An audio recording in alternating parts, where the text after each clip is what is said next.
it is my great honour to invite our first speaker to the podium, Madame Christine Arrigui. Apologies for my pronunciation. Ms. Arrigui is member of the French National Assembly and chair of the Parliamentary Committee for a Democratic Iran. Please join me in giving her a very warm welcome.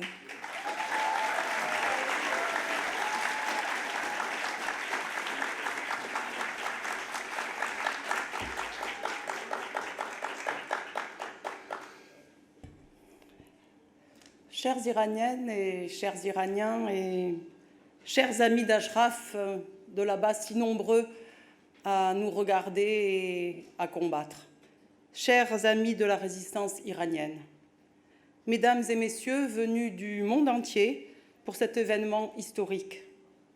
Au-delà de mes fonctions de députée française et présidente du comité parlementaire pour un Iran démocratique, si j'ai l'immense honneur de m'adresser à vous aujourd'hui, c'est au nom de tous les comités, frères et sœurs, de différents parlements en Europe et en Amérique du Nord qui ont leurs représentants ici. Nous parlons des langues différentes et nous avons certainement, j'en suis même sûre, des sensibilités politiques diverses. Mais nous avons toutes et tous en commun de nous être consacrés chacun et chacune dans un pays et dans son pays à la libération du peuple iranien. À la libération du peuple iranien du joug d'une dictature religieuse impitoyable. Impitoyable.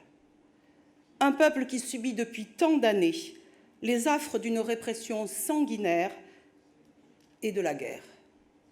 Nous avons toutes et tous en commun d'œuvrer pour l'établissement d'une république laïque et démocratique en Iran, avec un intérêt particulier pour le rôle des femmes dans le leadership politique, une des raisons également de mon adhésion au comité parlementaire pour un Iran démocratique.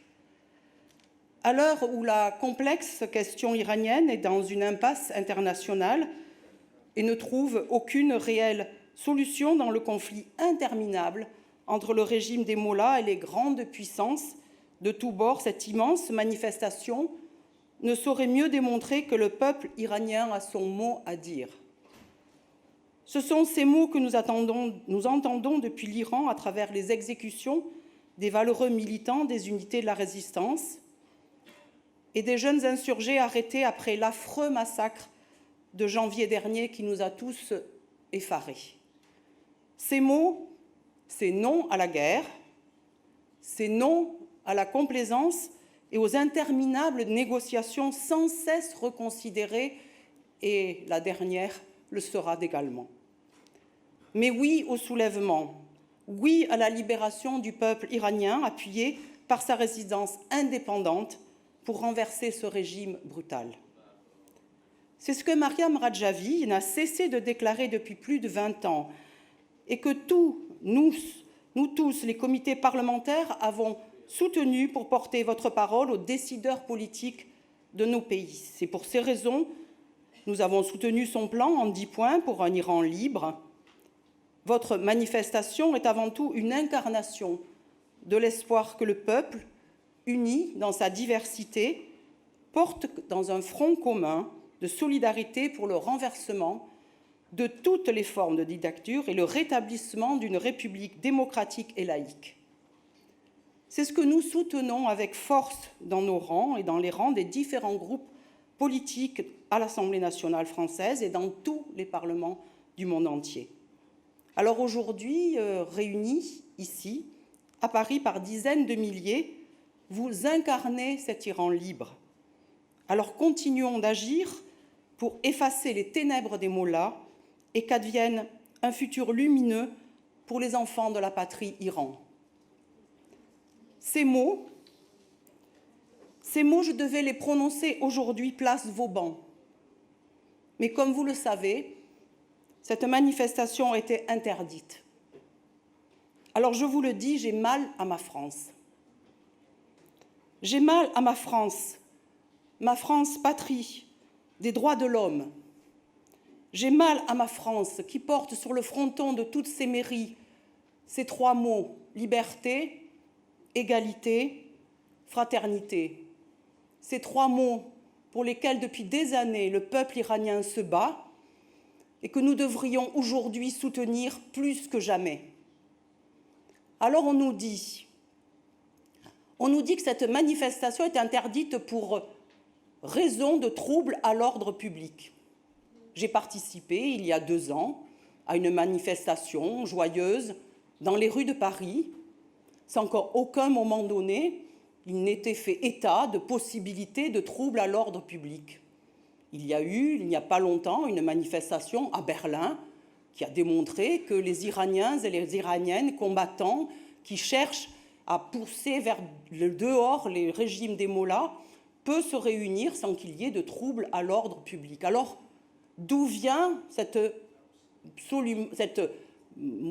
ces mots en fait, qui ont justifié l'arrêté du préfet de police? C'est la question que je pose au gouvernement français aujourd'hui. Et c'est la question que je vais leur poser. Parce qu'en effet, alors même que ces discussions sont engagées depuis plus de 2 mois, que le parcours a été défini, puis redéfini, puis accompagné, puis négocié, puis dans l'attente d'un dernier récépissé, quelques minutes avant l'annonce du dernier récépissé, arrive l'interdiction. Et nous apprenons par voie de presse que quelques instants avant, le ministre des Affaires étrangères français s'est entretenu avec le ministre des Affaires étrangères iranien. Et le Quai d'Orsay dit ces mots: « Nous n'avons jamais demandé l'interdiction de cette manifestation. » Mais bien sûr, encore heureux, Jean-Noël Barrot, que vous n'ayez pas demandé l'interdiction de cette manifestation. Vous ne l'avez pas demandé parce que ce sont les Iraniens qui l'ont demandé. C'est les mollahs qui l'ont demandé, mais vous l'avez décidé. Et franchement, aujourd'hui, dans la situation dans laquelle se trouve le peuple iranien, interdire une telle manifestation pour soutien de ce peuple qui est brisé et qui souhaite être brisé, que les mollahs veulent briser en Iran, c'est véritablement à la fois humainement et, je le dis, diplomatiquement irresponsable.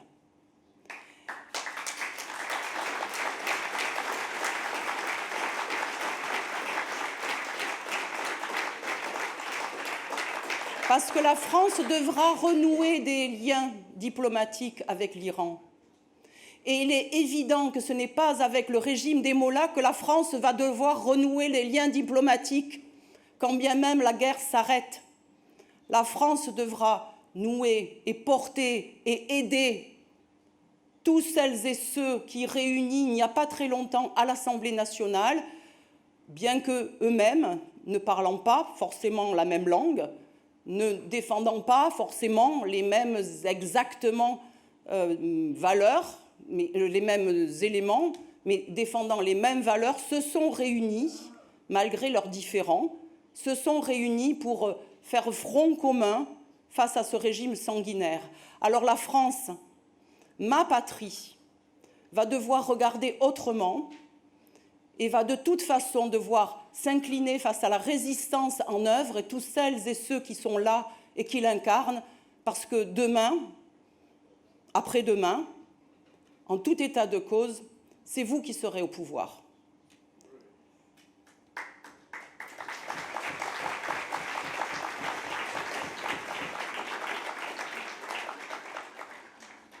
Alors je dis demain, après-demain, mais en réalité, je pense que c'est dès aujourd'hui, vous y êtes déjà.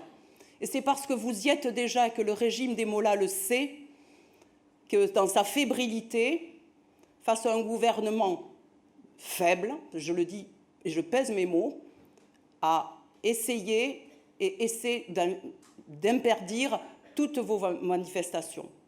Donc, soyez-en assurés, je le sais au fond de moi-même, vous êtes au pouvoir. Pas vraiment dans les termes que l'on a idée d'être au pouvoir, mais la réalité, c'est que vous l'êtes et que bientôt, on pourra vous accompagner et vous pourrez nous recevoir en Iran.